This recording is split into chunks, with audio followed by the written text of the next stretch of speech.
Inspired living is what my guest Randi Lee Bowslaugh shows in today's episode of Kintsugi Talks podcast. But before we get into today's episode, I would like to thank the sponsor, Anchor FM, for sponsoring this episode.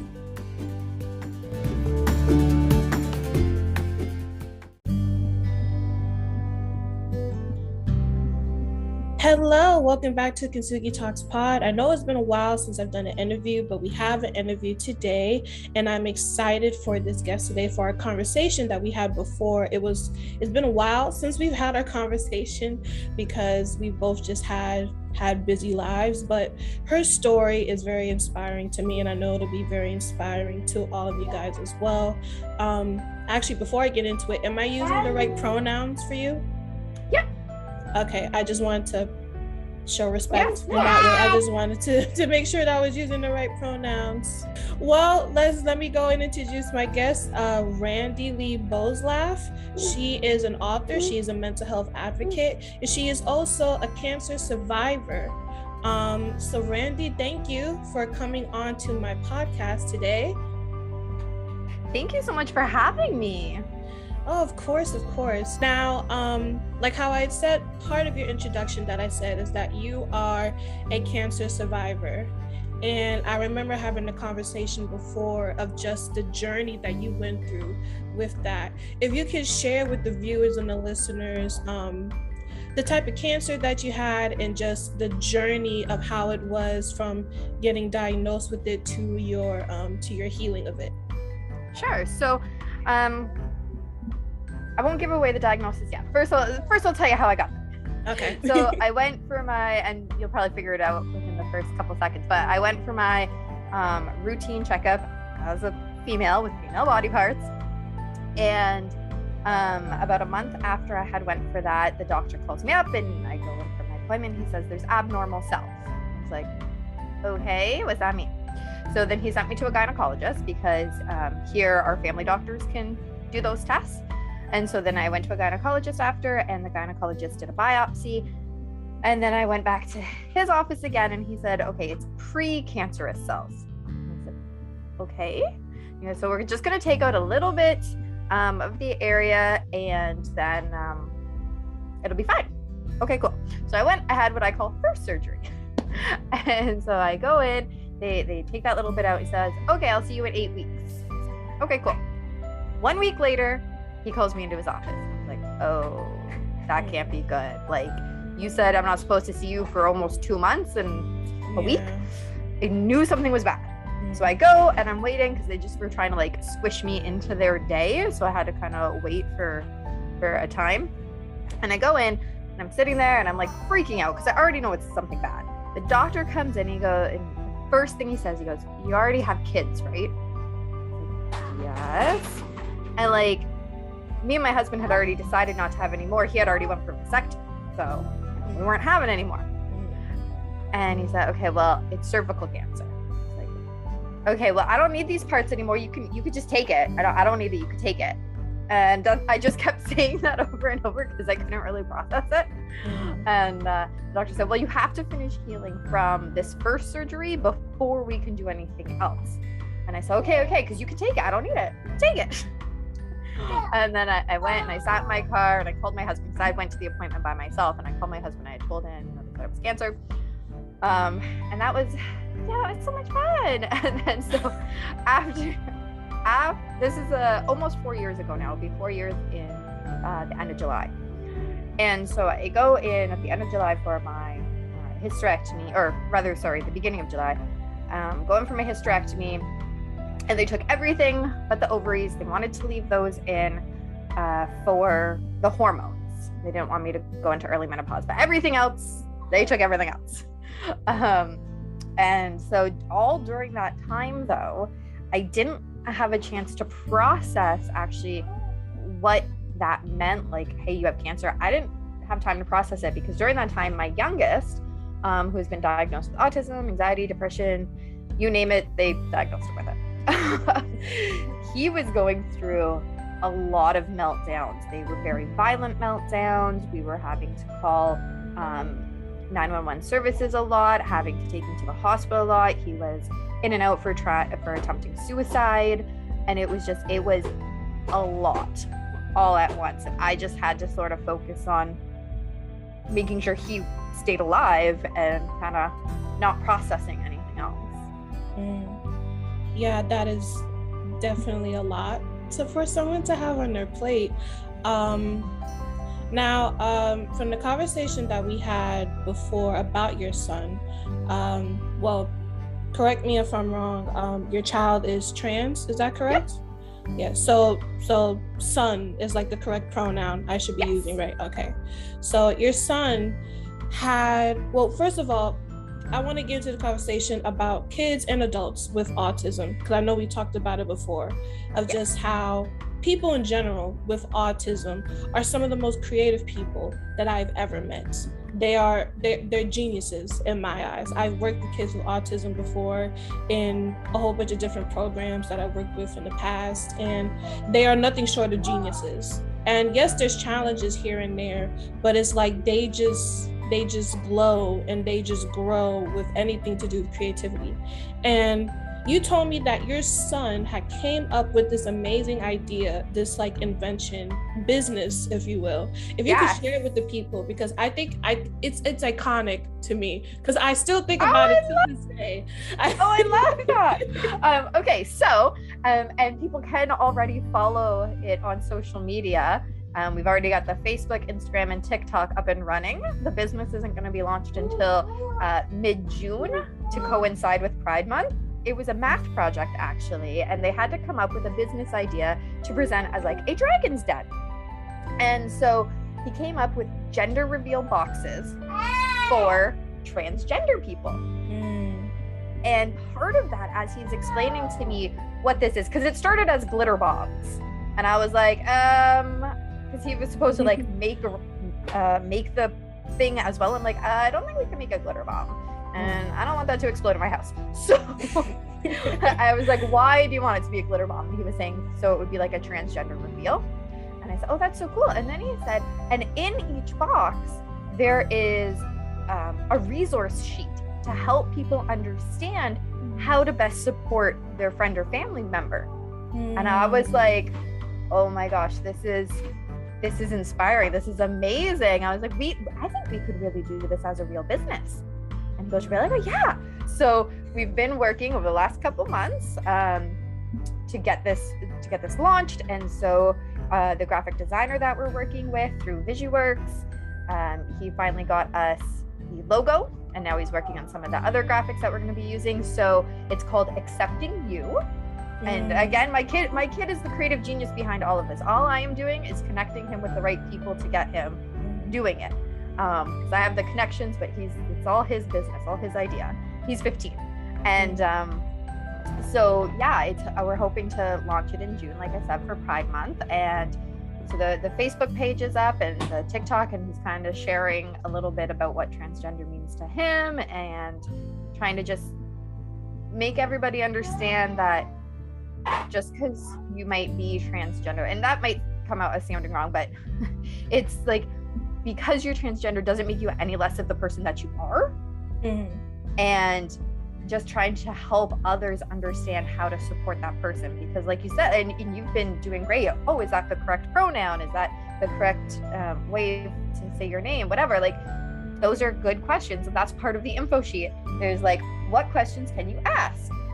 And it's like, what pronouns should I use? What name do you want to go by? Another really good one was, who have you told? Because it's their story to tell, right? Like it's nobody else's. So you want to make sure that you're not kind of outing them when they haven't told certain people, perhaps. Yeah, absolutely. After this like interview ends, like I want you to send me the link for everything so I can make sure I put it in like the description and like the bio for this episode, because I think it's iconic. I think that's like it's like 15 and coming up with an idea like that, it's amazing. That's a Shark Tank like worthy like idea in my head. Yeah, and actually we were just talking to cat fur in my mouth. We were just talking to an app developer who I know, and we're hoping to make an app to go along with this. And I don't want to spill all the surprises, as you know, we want to announce them on the social media, but we're hoping to launch a type of app with this to hopefully help the community be more understood. And so, yeah, there's just a lot of really cool creative aspects of this business that are coming along, because it's really all about helping. And for me as a parent, I'm going, okay, good, because I was so worried. I was like, I don't think my kid could work for somebody for 40 hours a week, but I want you to be a contributing member of society. Yeah. And so coming up with this idea, and like I said, I think it's so good and so creative that I'm like, okay, you'll be okay. You'll be okay. Yes. Yes, I think it's just beautiful what your son has done and is doing, and you as the supportive mother that you are, just doing all these things together with him. I think it's beautiful. Awesome. Something that I do want to add on that is like it's probably evident to you, but then also to my listeners and stuff, that I am Christian, and I may not understand everything about anything that has to do with the LGBTQIA, I believe that's what it is, plus community. But at the end of the day, I'm going to show love and respect to them, because at the end of the day, they are human and everyone deserves respect. So I already know there may be some people, like probably 1% of people, that'll have a problem with this episode, the fact that we are talking about your transgender child. And it's like, well, if you don't like it, you don't have to listen to the episode. It's fine. Exactly. But at the end of the day, I wanted you on because I think your story is very inspiring. At the end of the day, I think every story deserves to be heard. Every story deserves to be respected. So I just wanted to put that out there before we continue with the rest of our conversation. Yep, I love it. Now, one other thing that I did find so interesting about you is that you are trained in kickboxing. Yes. Now, that is something that I used to always want to do as a child. The only reason I didn't do it as a child because my mother couldn't afford it. But now as an adult, that's like, I have the money, I could do it now. And also it's a good form of protection. Now, Tell me, how did you get into kickboxing? Okay, so we put our son into jiu-jitsu when he was 5. And so during his the kids class, there was a fitness class going on, a cardio kickboxing class off to the side. And I was looking and I said to my husband, I go, those ladies have really nice butts. I want a really nice butt. Turns out there were also runners, and that's where it came from, not the kickboxing, but that's okay. So I joined the cardio kickboxing class, loved it. It was so much fun. So I was like, okay, I'm gonna try the regular kickboxing class. So then I went into the Muay Thai class and loved it, and then eventually I competed and I've coached and I've been to the Worlds. Yeah, it's a lot of fun. Now, I can only imagine that an outlet like kickboxing, because I know also that you are a mental health advocate and you've had your own mental health struggles. Would you say that that was a good outlet to help with whatever stressors you were dealing with that relate to your mental health problems? Oh yeah, definitely. And I mean, any form of exercise really is, because it releases our happy hormones and our endorphins, all that fun stuff. And so if it is any kind of exercise that you really enjoy, and for me, I was really enjoying kickboxing, it will be a mental health coping strategy for you. With the kickboxing, it's nice because sometimes you just feel like hitting something, and hitting people is not condoned. So unless everyone is agreeing upon it and you're sparring together. So, unless it's consensual, then you can hit somebody in the face. Yes, and you're wearing the right equipment. Yes. Now, when it comes to your mental health journey, would you mind going into what your diagnosis is, if you have one? And talking about what it was like when you first got that diagnosis and how it's affected your life up until now.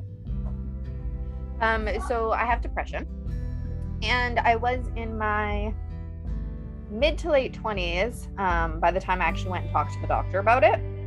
But I had been dealing with it since I was about 14. Now, what I've been trying to say more recently in interviews is that when you are younger, when you're a kid or a teenager, you might think, just like I did, that it's sort of more normal because it's just the way that you are, right? You don't realize that there is a difference between your depressive mind and somebody else who isn't, because it's just the way that you have been. So it wasn't until I really became an adult that I was more putting together the pieces of what it all was. And then it wasn't until I was planning, like really truly planning on hurting myself, that I went to the doctor, and I was like, and I was just done. I was exhausted in every sense of that word by the time I went to the doctor. And he actually, so he put me on antidepressants, and he gave me a note so that I could take some time off work because I was done. Yeah. How did that shape the way that you had, like, your outlook on the world? Because I myself have been there, where I wanted to take my own life. And there's a lot of people that don't understand that it's like, it really affects you to the point where it's like you have a totally different outlook on everything that is around you, to the point where it's like you want to give up. And then there's some people that just genuinely don't understand. Why would you want to give up? Like, why do you, like, why, like, yeah, like, why, yeah. like, just why? Like, the big question of everyone is just like, why? Yeah. For outsiders looking in, it's like, oh, you have such a good life, you have a good job, you're married, you've got a house, right? And they don't realize that there's so much turmoil inside. They also don't know what's actually happening inside the house, right? Like we talked about how there was cancer, how there was violent meltdowns, things like that. So they don't know that part either from an outsider looking in. But really, it comes from your own brain telling you you're awful, your own brain telling you, you know, nothing's ever going to get better. And that is why we give up, is that we think it will never get better. It's not so much a sadness. It's not, you know, a lot of people who don't understand depression, they think, well, you're either happy or you're sad. That's not what it is. I've been happy, I've been sad, I've been angry, I've been content, whatever. But depression is a void, a nothingness, where you feel like nothing is going to get better, nothing is going to change. There's nothing you can do to fix the feeling of nothingness.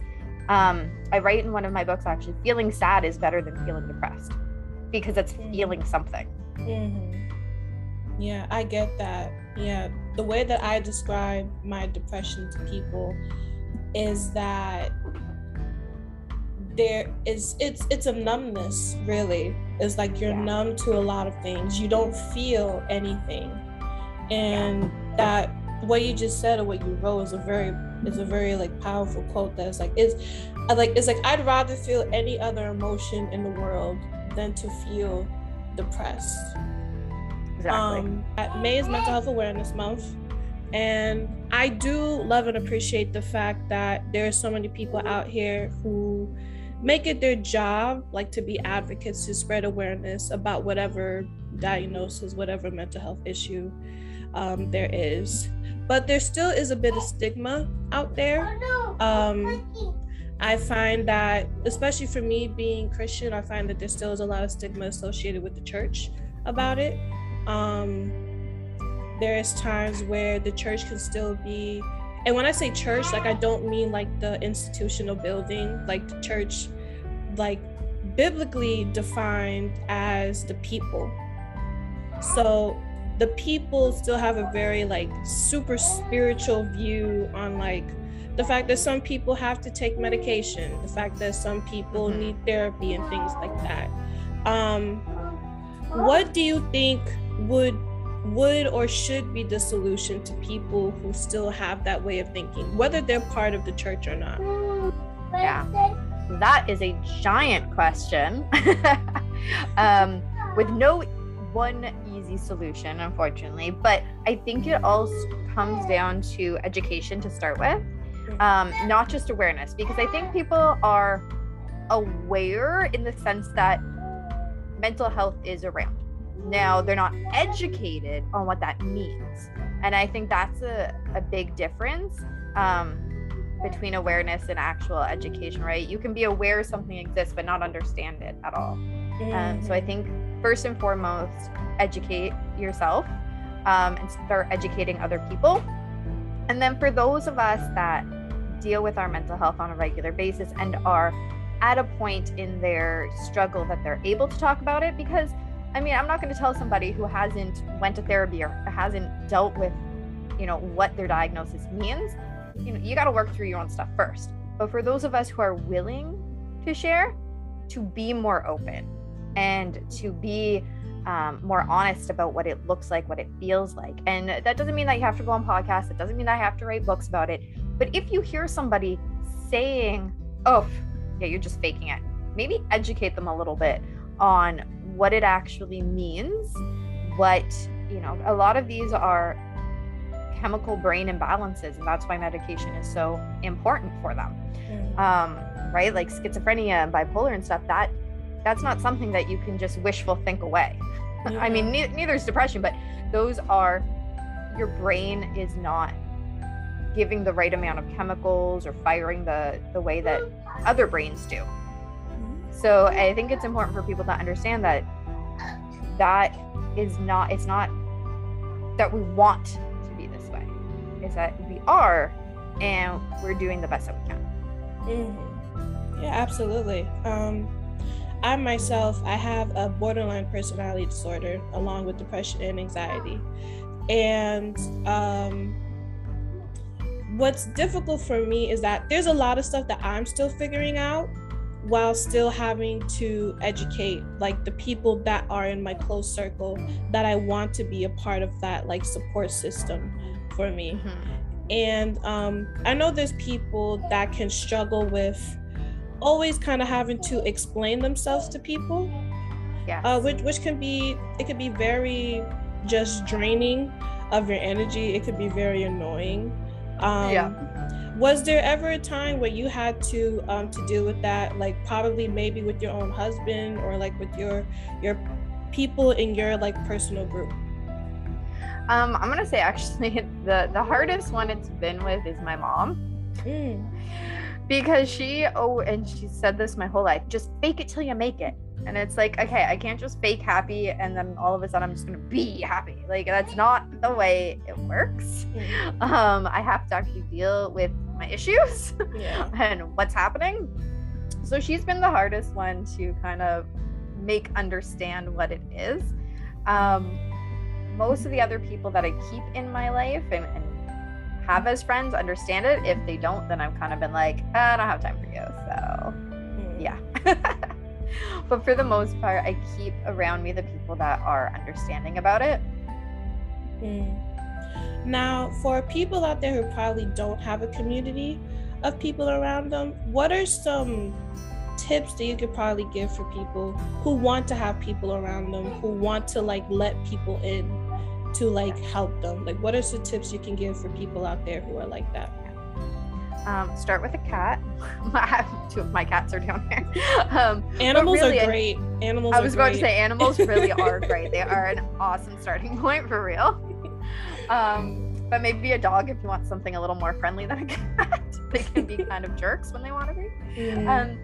But don't put up with the people in your life that aren't being there for you. Like if somebody is belittling you or they are telling you, like my mom did, just fake it till you make it, stuff like that. If they are saying stuff like that and you've tried, I mean, don't just cut them out without trying first, but you've tried to explain to them what it is and they're still just making you feel awful, I would start by removing the toxic people from your life. Once you remove those people, then you'll be able to start seeing and meeting the people that are going to support you. So, I mean, social media has been great for that kind of thing too. There's different groups for it. TikTok has, like, you know, what side of TikTok are you on? There's a whole great mental health side of TikTok. Yeah. So, and you may not ever meet those people in person, but it's a great start to building your community and feeling like you're not by yourself. Yeah. Understanding that other people are the same as you. And that's an amazing starting point to start accepting yourself, because until you can accept and embrace yourself, you won't find your community. Animals remove the toxic people and then start understanding yourself, and then the rest will come. Yeah, understanding yourself is like a big part of it, because once you understand yourself, you're able to know how to like better, function, how to better like interact with people and also interact with yourself. I know that for me, I'm in a process right now where it's like I'm dealing with like my inner child and also my inner teenager, and they are both very angry, as they should be. And I'm also learning to deal with the fact that a lot of the trauma that I did deal with, it wasn't my fault. And even though what did happen to me was bad, the people that caused the trauma to come upon me, they didn't know what they were doing either. I didn't know what I was doing. They didn't know what they were doing. So it's also connected to like forgiveness as well, forgiveness to them and also forgiveness to myself. That is such a good point. So forgiveness is something that I talk a lot about as well, because people think forgiveness means you're saying, oh, it's okay what you did. That is not what it is at all. Forgiveness is saying, I'm not letting you take up any more space in my brain for what you did. I'm not letting you have control over my emotions and feelings anymore, because I can't change the past. So I'm going to forgive you. I'm not going to say that what you did was okay. Maybe I'll never talk to you again. But you're forgiven in the sense that I'm not letting it take up any more of me. And that's a healthy boundary, a very healthy boundary, and a very strong boundary. I had talked about this recently in one of my other episodes, of just like, for me, what I said is like, how I look at forgiveness when it comes to like me being like Christian and everything. I don't want to go to heaven with a grudge in my heart because I didn't forgive you for whatever you did. I mean, and again, what you did was wrong, but I'm going to take the time, that process of healing that I need to take, and also set a boundary that is like, because what you did affected me in such a way that you no longer have access to my life in these different ways. And I think everyone needs to practice that. I think once a lot of people start practicing that, they're going to see that their mental health actually starts to get better. It may not go away completely, but it'll get better and it'll get easier to function with. That's how I've seen it for myself. Yeah. One question that I want to ask you, how you were as a child, because I know you had brought up earlier that of how that you were going through a lot of things as a teenager when you were like 14. Like you knew there was something wrong with you or something different about you at 14, yet you didn't get diagnosed until way later on in your life. Yeah. If there is something that you can say to that 14-year-old self, like what is something that you would say to them? It's actually that you say that. So in the book that I released last year, Embracing Me, the very first chapter is write a letter to your younger self. and so I did that. So to my 14-year-old self, I said, things will get better was the main point of it. But I would also say speak up, because as much as, you know, I say my mom was the hardest one to get through about what depression is and that kind of thing. My mom also didn't have a clue what I was going through because I didn't tell her. I hid it all. And she was so focused on my brother, who was 4 years older than me, because he was starting to get into drugs and into trouble with the law. So she just thought, oh, you're doing well at school, you have some friends, you're fine. And inside I was completely broken. So without saying anything, she didn't clue in. So I would say to my 14-year-old self, speak up. Demand some answers, demand people listen and speak up about it. And so for any person that is listening right now that's going, people don't understand, or maybe they don't even realize that you need help. Maybe they don't realize that something is going on. So unless you say, I feel different, or I feel upset, or I feel depressed, sometimes they just don't even know. Yeah. That's something I could take away from myself. I didn't speak up a lot when I was a child. I wasn't really allowed to, but that's a whole other thing. The whole other thing. Now, you just brought up the fact that you are an author. Was writing something that was always a part of your life before you decided to become an author? Oh yeah. So right when I was little, I would write. I wrote this little newspaper for my household way back on like the very first Windows kind of computer before we had the internet. And I would write like little movie reviews on it and what's happening in the house. And I'm pretty sure nobody ever read it. I think I probably made my mom read it, but it wasn't anything. And I would write little skits and force my cousins to act them out and do like little puppet shows and stuff that I had written. And then as a teenager, one of my first coping strategies with depression was writing poetry. And so that's actually how I got into being an author. Is I found those poems when I was in my 20s and I went, I don't want to throw them out, but they're just sitting in my basement. What am I going to do with them? And I turned them into my first book, Thoughts of a Wanderer. And then I had so much fun publishing that book that I was like, I'm going to keep doing this. So 10 books later, and here I am. Now, being an author, anyone who has gone to writing, I look up to them. Writing for me is definitely a huge outlet in my life. It has been for a very long time. The first thing that I started writing in was a pink binder. And it was this like large, insanely large pink binder that my mother let me purchase with the cheapest loose leaf that we could afford at the time. And I wrote a lot of songs. And I wrote a lot of poetry. I wrote a lot about love, which I don't know why I was writing about being in love with somebody at 8 years old. I think it's because of the music I was listening to at that time. Yep. I would do it. Yeah. But it definitely made an impact to where now it's like I've continued to do that and I write songs now. Working on possibly getting music released. I don't know when that'll happen. It'll happen when it happens at this point. But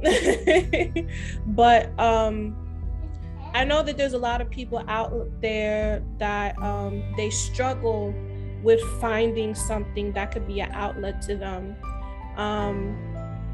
Like for you, and this, I know this will be helpful for other people too. How did you know that this was something that was helping your mental health and then you continue to do it? That is a great question. Nobody has ever asked me that before. And I don't think I've ever put much thought into that question before. So nice. I think it just was when I was a kid, like younger, when I was talking about like the skits and stuff I would make my cousins do with me, it always made me really happy to do those. And so when I was a teenager and feeling depressed, and then I started writing the poetry, and those were not little happy skits. Those were literally about hurting myself. They're very dark. But it released it. So I had that connection from when I was younger of how it made me feel happy. And then as I was writing it as a teenager and releasing those thoughts and emotions onto paper, it was like when you really, really have to sneeze, and you're like, just come on, sneeze. And then you finally do, and you're like, that's what it's like. It's like you get it out and you're like, it's not my brain anymore. I can function again. Okay. So it's you really have to pay attention to that feeling, and that like it's just like a release. A release. That's good. That's really good. The comparison to when you finally let a sneeze out, that's really good. I would have never thought of that. I don't know why that's what popped into my head, but it is, and I'm like, oh, that works. Because that's genuinely one of the best feelings ever, is when you release a sneeze. That is like, it could be like 2 or 3 times before where it's like, it was right there and it didn't come out. But then the 4th time, it finally comes out. You're just like, God. Exactly. Oh God, that's amazing.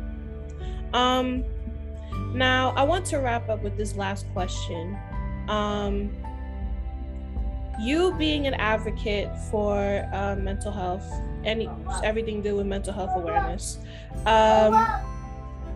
what is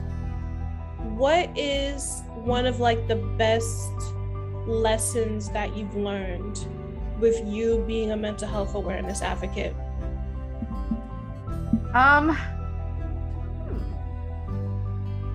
Some people are not going to agree with me, and that's okay.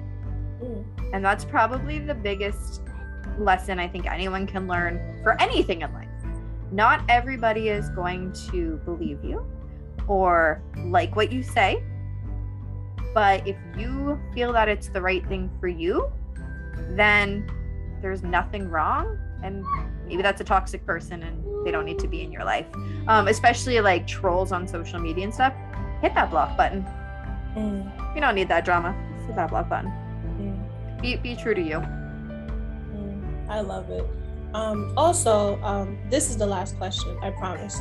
You being an author, your books, if you do have an audience for your books, like who would your books be good for? Like why? Well, who do you write those books for? That's an awesome question, and it depends what I'm writing. So I like to say I follow my dopamine. I write whatever I'm inspired to write. So I started with specifically nonfiction, but I have written some kids books now, and I've written a collection of short, scary stories. So depending on which book we're talking about, it can be either for like little kids, for kids books, or teenagers and older for the scary stories. And then I would say teenagers and older for my nonfiction stuff. And some of it's really dark, and some people might go, oh, teenagers shouldn't read that, you're talking about killing yourself. That's exactly why they should read it, is because that's when I started having those thoughts. Very young kids try to hurt themselves. My kid was, I want to say 9-10 when he started trying to kill himself. And so we shouldn't hide it from them. And I don't use vulgar language in it. I try to keep to the purpose of the book, which is bringing awareness to mental health and trying to share coping strategies and things like that. So the teenagers and older for most of it. Yes, very important that you do talk about stuff like that, because it affects them too. I think people forget that it's like, because they're young, that's like they think that they're not going through a lot. They go through a lot. Young people go through a lot. Yeah. Well, and they're growing and changing and trying to go through this life that, come on, we don't have it figured out. Even in our 30s, we're still trying to figure it out.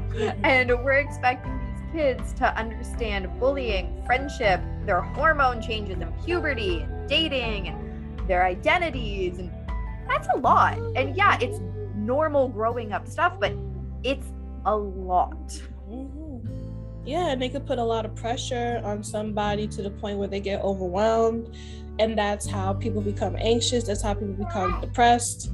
Is everything you said and more. Exactly. Thank you, Randi, so much for being a guest on my show for today. Where can people find you? Where can people connect with you? So I am all over social media. You can find me at RB Writing on Facebook, and rbwriting.ca is my website. I am on YouTube for my YouTube channel, which is called The Write or Die Show. It's like writing. And I am on Instagram at Randi B Writing, and on TikTok at Write or Die Show. And of course, I will send you the links as well for the Accepting You stuff and all my stuff. Yes, please do. I don't have anyone that is trans in my life, but if I do ever have someone that is trans in my life, or they come out as trans, I will buy them one of those boxes. So that's what I want to hear. Oh, and you can find all of my books on Amazon. Yes, awesome. All right. To everyone who took the time to watch this interview and listen, or if you did both, thank you.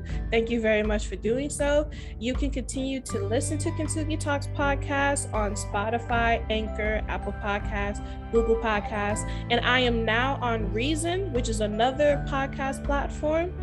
You can follow me there as well. Of course, all the links will be below. All of Randi's links will be below, and the link for her son's incredible invention will be below as well. I got you. Everything will be below in the description, so you won't miss out on anything.